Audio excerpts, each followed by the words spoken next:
Tarde, gente. Iremos dar início hoje ao nosso trabalho sobre a Lei da Liberdade Econômica e as suas mudanças. A equipe faz parte de Evelyn Santos, Matheus, Paulo Maurício, Jamile Góes e Marco Antônio. Iremos apresentar os seguintes temas, que são os metodológicos, introdução em contextos, princípios fundamentais, desburocratização, inovações, direito da liberdade econômica, a gestão da regulação da Lei 13.874/2019, o papel do Estado, desafios e críticas e as considerações finais. Aspectos metodológicos. Fizemos o seguinte trabalho, baseado na nossa leitura do nosso artigo, né, que foi sobre o tema, através de outras fontes de pesquisa sobre a lei, né, com base na lei. Usamos também o seguinte arquivo com base no slide, né, que foi da ferramenta Manus, de modo suplementar, e daremos agora um pouco a introdução. Pode passar. O que é a Lei 13.874/2019, né? Ela foi sancionada em 20 de setembro de 2019, né? Que foi por meio dela que foi instituída a Declaração de Direitos Humanos, Direitos de Liberdade Econômica, buscando desburocratizar as operações de micros e pequenas empresas, e através delas, né, foram dando liberdades e segurança jurídica para empreendedores com o objetivo e intuito de funcionar a gestão e economia. O objetivo geral, o que traz, né? Ela veio com o intuito de proteger a liberdade de iniciativa das atividades econômicas, reduzir a burocracia das pessoas jurídicas e também das pessoas de microempreendedores no geral, e impulsionar a economia brasileira na geração de renda e de emprego. Quais impactos assim que traz, né, com essa lei que foi sancionada? Exatamente nesse contexto que é com baseada, que traz com a modernização do direito econômico e empresarial brasileiro, com o intuito de reduzir a burocracia e estimular o negócio de microempreendedores, que são aqueles para impulsionar a economia. Impactos positivos, né? Facilitar mais a abertura de novas empresas ou novos empreendimentos, né, de microempreendedores, redução de custos, estímulo a formalizar mais o seu negócio, melhoria no ambiente de negócio e incentivo mais à inovação. Introdução em contexto. A Lei da Liberdade Econômica, promulgada em 2019, representa uma tentativa significativa de reformar o ambiente empresarial no Brasil, buscando aliviar os entraves burocráticos que tradicionalmente dificultam a operação de micro e pequenas empresas. Fontes de Moraes, 2025. Princípios fundamentais. A lei se sustenta em 4 princípios fundamentais, que devem nortear a interpretação e aplicação de todas as normas. Princípio 1, da liberdade. O princípio mais importante. A lei estabelece que a liberdade é a regra do exercício da atividade econômica. Isso significa que o particular tem o direito de desenvolver sua atividade sem a necessidade de atos públicos, de liberação de licenças e alvarás, especialmente para atividades consideradas de baixo risco. Pilar 2, da presunção de boa-fé. A lei inverte a lógica tradicional. Agora presume-se da boa-fé do particular perante o poder público. O empreendedor não é mais visto como um potencial infrator, mas sim como alguém que age de forma correta, cabendo à administração pública provar o contrário. Terceiro princípio, da intervenção subsidiária. O Estado deve atuar de forma subsidiária, ou seja, apenas para complementar ou apoiar de forma excepcional, intervindo na economia somente quando é estritamente necessário para proteger a vida financeira, a segurança, né, e o meio ambiente e outros interesses públicos relevantes. Quarto princípio do reconhecimento da vulnerabilidade do particular. Por fim, a lei reconhece a vulnerabilidade do empreendedor, do particular, diante do poder e da estrutura do Estado. Esse reconhecimento justifica a proteção dos direitos da liberdade econômica, buscando um equilíbrio nessa relação. Desburocratização. O grande impacto da LLE reside na desburocratização, que visa simplificar e agilizar o processo de abertura e operação de empresas. Um dos pontos mais revolucionários, a dispensa de alvarás de licenças. A facilitação, né? para atividades de baixo risco. Isso significa que, para abrir um pequeno escritório ou um e-commerce, ou um serviço digital também, que não gere impacto ambiental, ou sanitário ou de segurança, o empreendedor não precisa mais esperar aquele tempo que se esperava anteriormente, né, de meses de burocracia. Hoje em dia, né, com essa lei, não precisa mais esperar tanto assim. Ela pode começar a operar imediatamente, bastando apenas a comunicação. Outro mecanismo fundamental é o silêncio positivo. Antes da LLE, a falta de resposta do gestor público a um pedido interpretado como negativo. Tipo assim, antes a empresa, quando o poder público, né, demorava X tempo, X meses para fazer uma liberação, entendia-se que quem queria abrir uma empresa entendia que foi negado, né? O pedido de licença foi negado. Hoje não. O silêncio garante a aprovação. No caso, o pedido é considerado automaticamente aprovado. Isso elimina a inércia burocrática como um obstáculo. Além disso, a lei promove a substituição e digitalização de documentos, permitindo que cópias simples de documentos digitais tenham o mesmo valor dos originais e reduzindo a exigência de reconhecimento de firma e autenticação. Um exemplo prático. Pense em um microempreendedor que deseja abrir uma loja virtual de artesanato. Pode ser uma atividade de baixo risco e ele está dispensado de alvarás.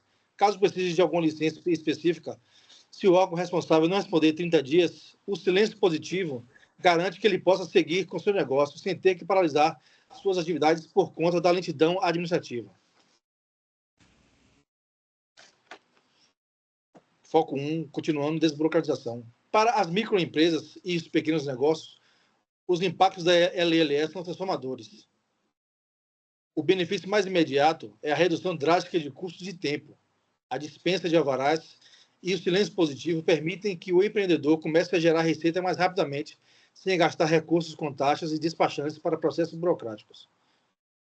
O tempo que seria gasto em filas e papeladas agora é investido no desenvolvimento do produto ou do serviço. A lei também garante a segurança jurídica, ao estabelecer regras claras, como a presunção de boa-fé e a intervenção subsidiária.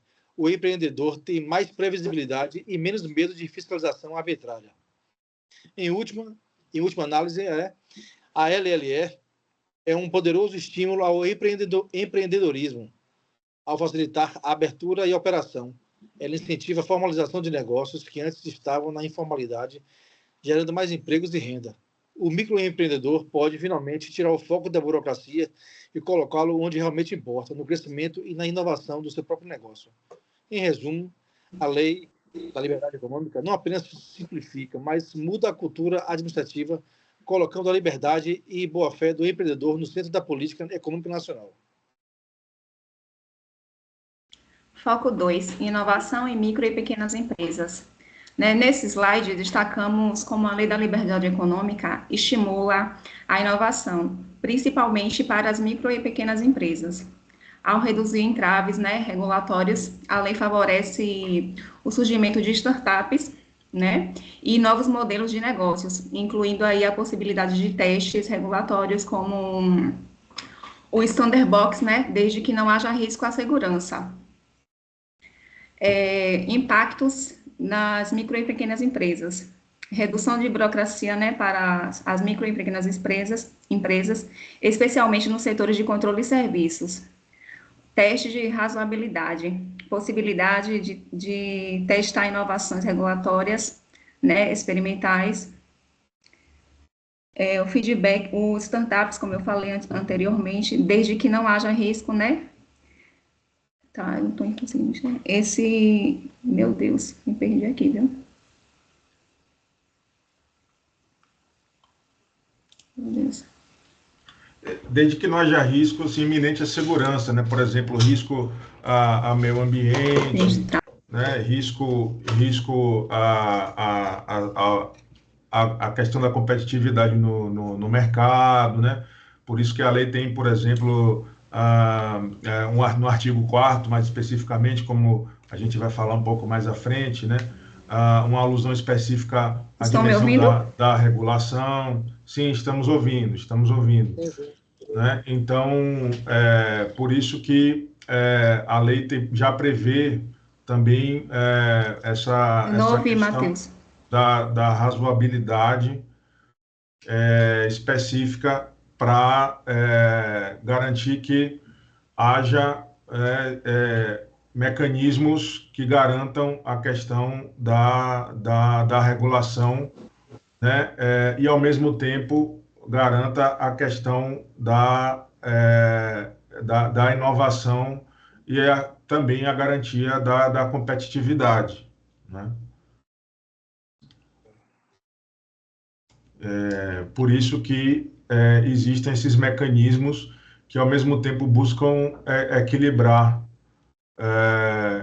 a inovação disruptiva, assim, um incentivo ao desenvolvimento, né, de empreendimentos no mercado menos burocratizado, mais liberalizado e, ao mesmo tempo, garantir que não haja disfunções de mercado, conforme a gente viu ao longo da disciplina de gestão de regulação, né? Aqui, por exemplo, a gente vê na continuação desse foco 2 de inovação em micro e pequenas empresas, essa questão dos horários de funcionamento, né? Na mesma alusão, como o Jamile vinha falando anteriormente, em relação aos riscos, né? Eu tinha comentado, no que tange a meio ambiente, por exemplo, né? É um dos riscos, né? Se não houver risco ao meio ambiente, você tem todos aqueles benefícios que o Marco tinha comentado anteriormente, né? Da desburocratização, da questão da boa-fé, dos 4 princípios que são os pilares da lei, né? E que aí o Estado se retira um pouco mais e permite que os agentes econômicos atuem de uma maneira um pouco mais livre. Outras frentes nas quais essa maior liberdade se projeta, ou melhor, em que há maior possibilidade de regulação, caso haja riscos, são justamente de saúde e a segurança. E aí sim, claro, o Estado tem que se fazer mais presente, né? Percebamos que são justamente frentes nas quais é preciso, de fato, que o Estado tenha uma presença mais incisiva, mais forte, porque diz respeito a searas mais compatíveis com a necessidade de exercício da presença do Estado, porque dizem respeito justamente à necessidade de maior regulação da convivência social e não só a eventuais distorções de mercado, né? Então, assim, mais especificamente, como a lei regula dias e horários de funcionamento, né? Se não houver prejuízo à saúde, à segurança, ao sossego público, ao meio ambiente, né? Qualquer atividade econômica pode ocorrer a qualquer dia, qualquer horário, mesmo até feriados, etc., sem cobrança de cargos adicionais, né? Jamile, pode, se quiser, retomar aí a sua apresentação.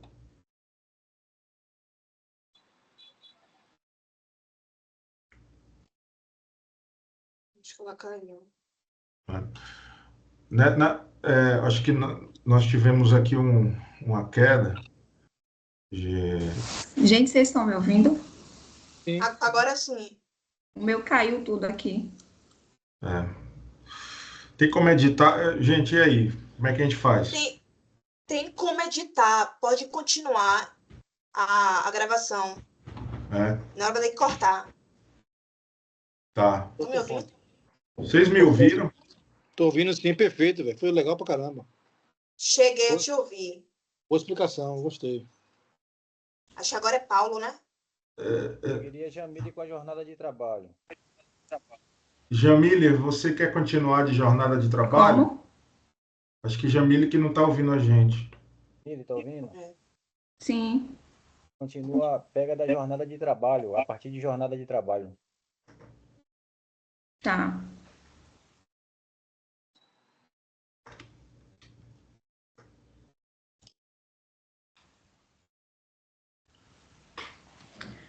Jornada de trabalho, né? Flexibilidade em relação à exigência de registro. Obrigatório da jornada de trabalho, que passa a ser aí para empresas com mais de 20 empregados. Questão para reflexão e debate. Isso aumenta o risco à precarização do trabalho?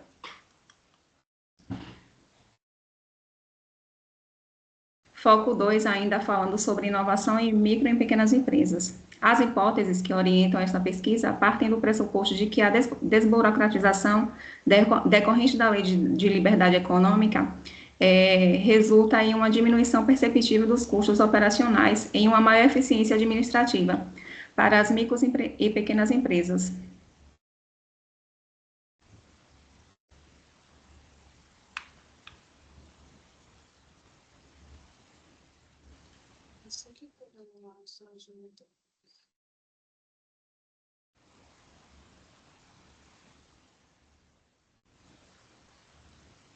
Alguém consegue pôr o slide? Não fica passando no slide mesmo.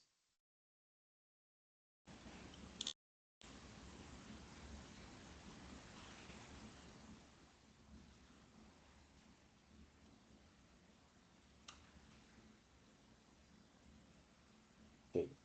Falemos sobre os direitos de liberdade econômica.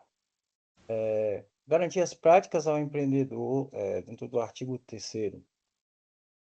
O arquivamento eletrônico, gente. O que seria o arquivamento eletrônico? Direito de arquivar documentos por qualquer meio eletrônico, substituindo o papel. O que isso quer dizer? Permite que documentos e registros sejam guardados, né, digitalmente. Assim, são reduzidos custos, são reduzidos espaços, né, o gasto com espaço físico, né, aquele entulho de papel, aquelas coisas todas, além de facilitar buscas, né, e auditorias, né, segundo empresas sempre fazem auditorias, essas coisas, aí já ajuda, já facilita bastante. A não exigência de informações redundantes, ou seja, princípio de transparência, informação, seria o fornecedor ele não pode pedir dados repetidos, né? Ou desnecessários,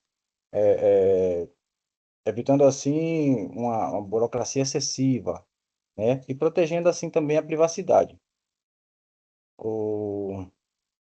A livre fixação de preço, o empreendedor ele tem a liberdade para permitir o preço de seus produtos ou serviços, sendo uma base de direito à livre iniciativa e à livre concorrência.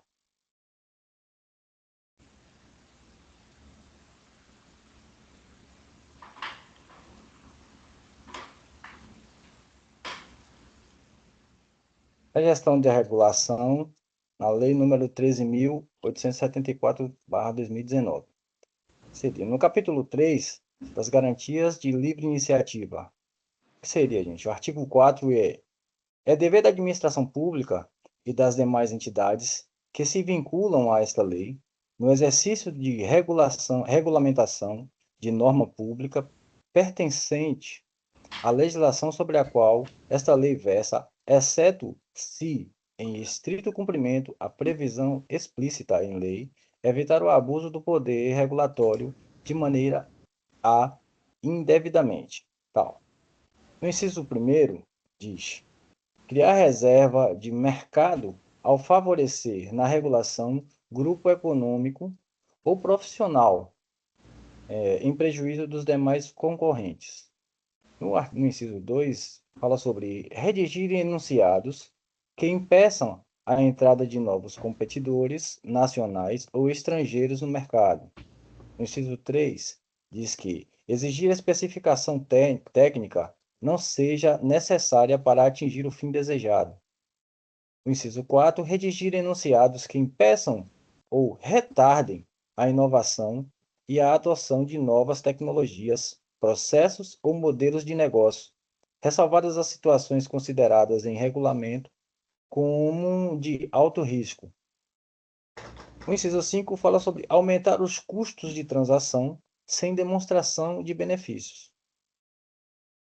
6. Criar demanda artificial ou compulsória de produto, serviço ou atividade profissional, inclusive de uso de cartórios, registros ou cadastros.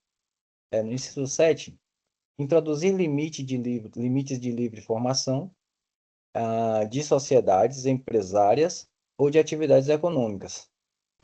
Inciso 8. Restringir o uso e o exercício de publicidades e propaganda sobre um setor econômico, ressalvadas hipóteses expressamente vedadas em lei federal. O inciso 9 fala: exigir sob o pretexto de inscrição tributária requerimentos de outra natureza, de matéria a mitigar os efeitos do inciso 1º do caput deste artigo 3 desta lei. Do papel redefinido do Estado, tem de interventor a facilitador. Tem o seu foco na subsidiariedade. O Estado ele deve intervir apenas quando estritamente necessário para proteger a vida, a segurança e o meio ambiente e o patrimônio público. A intervenção pró-liberdade, que no artigo 1º, no parágrafo 2, ele determina que as normas de ordenação pública devem ser interpretadas em favor da liberdade econômica, da boa-fé e do respeito aos contratos. O agente normativo e regulador fala que a lei exige que a regulação seja clara, proporcional e evite a criação de reservas de mercado.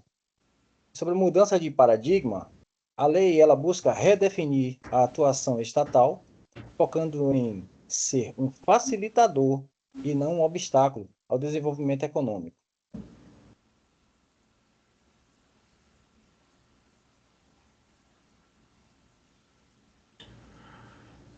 Bom, o artigo ele faz um destaque no estudo que propõe ao setor econômico do agronegócio, né? E afirma que, como expõe aqui esta citação destacada em nossa apresentação, na atualidade é fundamental que as empresas que estejam integradas ao agronegócio, em especial as fazendas produtivas, não tenham a intervenção direta do Estado e sejam guiadas pelas necessidades, exigências e competição mercadológica. A nova lei veio para trazer essa realidade, tendo em vista que a boa-fé já é presumida e, assim, há uma liberdade para contratar e empreender, né? O artigo propõe, portanto, que se debata neste setor específico, que é um dos mais importantes para a economia brasileira, se reflita sobre os impactos da aplicação desta recente lei de liberdade econômica. Todavia, na leitura do texto, né, a gente começou a pensar em alguns desafios e críticas, né, inclusive a partir desse recorte que o artigo faz sobre esse setor econômico. E aqui a gente já começa a elencá-los à guisa de conclusão de nossa apresentação, né?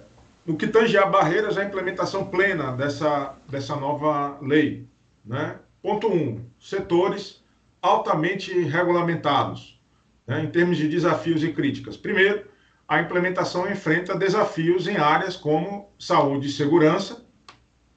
É claro que, como já citado anteriormente, naturalmente existem elementos que necessariamente precisam da presença, né, do Estado, porque são setores sensíveis do próprio convívio social e que suscita dinâmicas que vão para além da questão meramente econômica e que, portanto, não somente as questões atinentes à economia e à regulação econômica precisam da intervenção do Estado, nos quais a intervenção estatal, portanto, é crucial, né?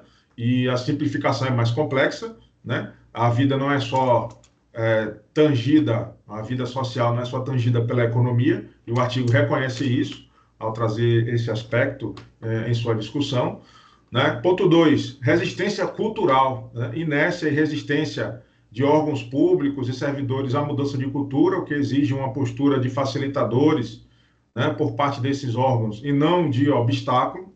E ponto 3, né, uniformização federativa. Assim, o Brasil é um país, como todos nós sabemos, muito grande e complexo, né? Nós temos uma miríade de atores federativos com uma enormidade, uma grande diversidade de culturas organizacionais na administração pública, né? Portanto, há uma sinalização de dificuldade na uniformização da aplicação da lei entre União, Estados e municípios, gerando, assim, insegurança, em alguns casos, jurídica, né? O que também é um ponto, né, sensível no que se refere à implementação plena desta nova lei, né? Então, recapitulando, a LLE representa, de um lado, um avanço fundamental na agenda de desburocratização, né, e estímulo à livre iniciativa no Brasil, né? Lembrando, como a gente já viu ao longo de nossa graduação em administração pública, né, quando a gente sinaliza aqui desburocratização, né, e aí a gente se sente mais à vontade para fazer esse comentário, porque a própria autora do artigo é do direito e não da administração pública, né? A ideia de burocratização à luz das teorias de administração pública é trazida no artigo mais no sentido de disfunções da burocracia, né? Porque, a rigor, né, existem os pontos positivos da burocracia, né? Então, das disfunções da burocracia, né?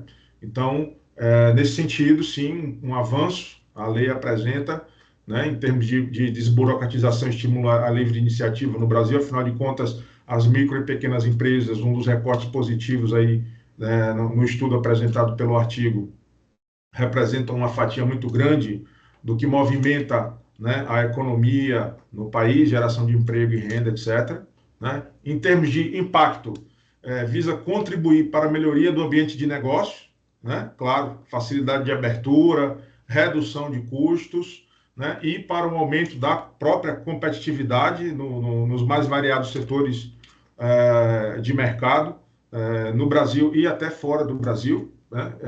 Pequenas e microempresas também fazem parte dos mercados internacionais, pequenas e médias, micro e pequenas empresas brasileiras importam e exportam também, certo?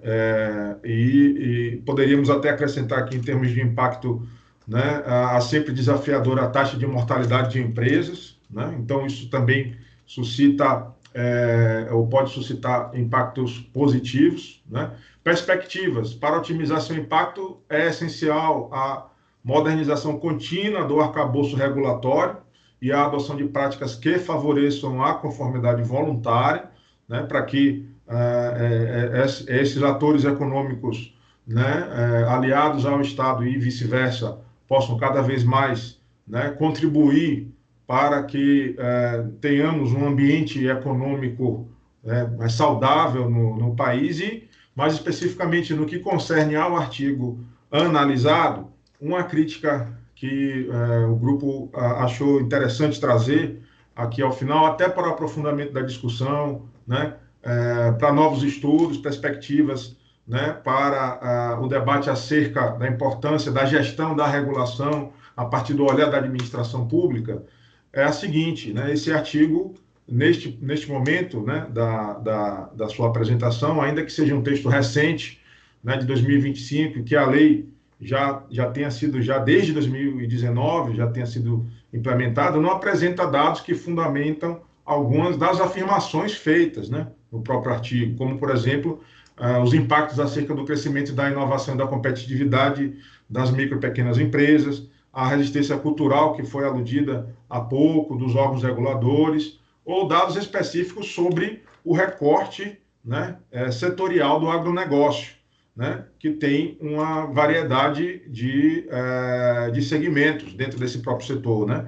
Existem cooperativas, não são todas as unidades produtivas que se conformam, por exemplo, na categoria jurídica de empresa, existem associações, existem diferentes tipos de organizações, né, no segmento produtivo do agronegócio, né? Então, esse é um ponto que a gente pode a gente pode trazer aqui na questão sobre o artigo analisado, né? Existem outras perspectivas que o grupo também traz a título de contribuição, né?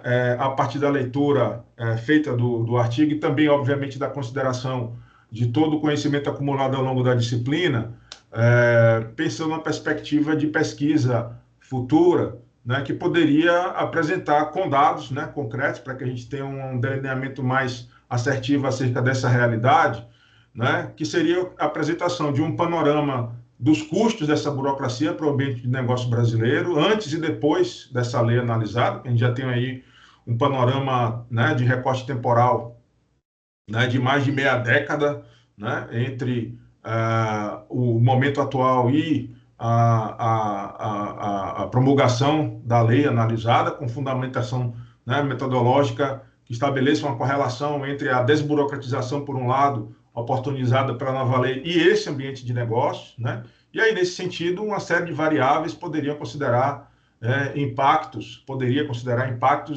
no que diz respeito a, por exemplo, a abertura de novos empreendimentos, né? Especificamente para mantermos aí a linha com o artigo micro e pequenas empresas, né?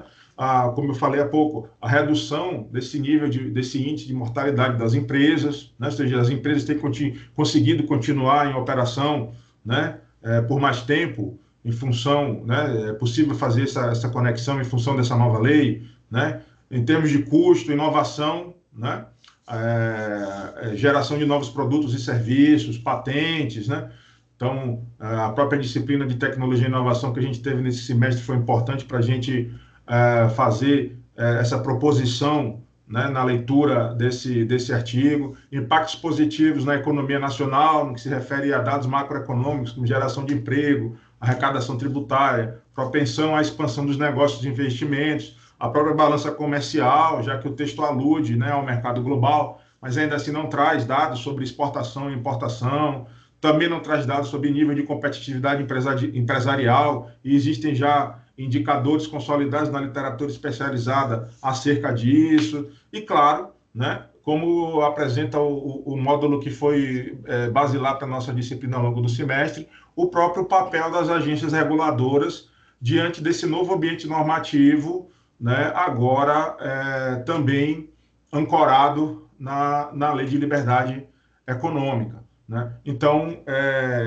foi interessante notar, a partir da leitura desse artigo, como é que essa nova legislação, né, se coloca como um elemento importante para pensarmos essa dimensão, né, na gestão da regulação a partir do prisma da administração pública, né? Isto posto, aqui a gente finaliza a nossa apresentação apresentando as referências básicas, né, que foram utilizadas para construí-la. Obviamente, utilizamos o artigo recomendado pelo professor da disciplina, mas não nos limitamos a ele, fomos à fonte primal, né, que é justamente a própria lei 13.874, está aqui referenciada, e sim, né, o texto basilar da disciplina de gestão da regulação, que tivemos a satisfação de cursar ao longo deste 7º semestre em nossa graduação em Administração Pública na Universidade do Estado da Bahia. Em nome da equipe, agradeço aqui pela oportunidade e seguimos à disposição. Até breve.